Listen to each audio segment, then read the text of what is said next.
আজ মঙ্গলবার, এখন বাজে ভোর 4টে। পায়ের মধ্যে এত চুল করছে, আঙুলগুলো ফুলে যাচ্ছে আর কালো হয়ে যাচ্ছে। জানি না কেন এরকম হচ্ছে, যার কারণে ভোর 4টের সময় ঘুম ভেঙে যায়।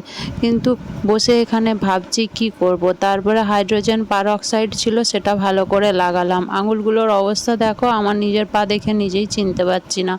কি আর করব। এই যে হাইড্রোজেন পারঅক্সাইড, এটা অল্প কটনের মধ্যে নিয়ে খুব ভালোভাবে এটা পরিষ্কার করলাম। দুটো পায়ের কন্ডিশন একই রকম।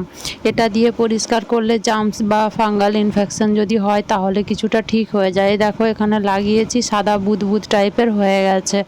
এটাকে দিয়ে আমি আধা ঘন্টা ধরে দুটো পায়ে খুব ভালোভাবে পরিষ্কার করলাম। করার পরে আমার পায়ের ফুট ক্রিম ছিল, সেই ফুট ক্রিমটা এটা দিয়ে ভালো করে পাটা জল দিয়ে ধুয়ে এসে তারপরে ফুট ক্রিমটা লাগালাম। ফুট ক্রিমটা ভালো করে ম্যাসাজ করেছি, কিন্তু চুলকনিটা যেন কমছেই না। এত চুলকোচ্ছে আমি বলে বোঝাতে পারবো না। মনে হচ্ছে যেন স্কিনটা তুলে ফেলি। কি আর করব, কিছুই বুঝতে পারছি না কেন এরকম হচ্ছে। বেশি চুলকানোর কারণে পাটা আবার ফুলেও যাচ্ছে, আঙুলগুলো চেটোটা পুরো ফুলে যাচ্ছে। এই সব করে ঘুম না আসার কারণে সকাল সকাল বেরিয়ে পড়েছিলাম একটু পুজো দিতে। স্নান করে তারপরে বেরোলাম পুজো দিতে, একটুখানি মিষ্টি কিনে তারপরে এখানে এসেছিলাম পুজো দিতে।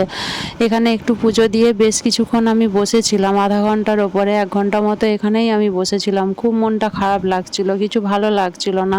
এত সমস্যা জীবনের, আর যেন ভালো লাগছে না।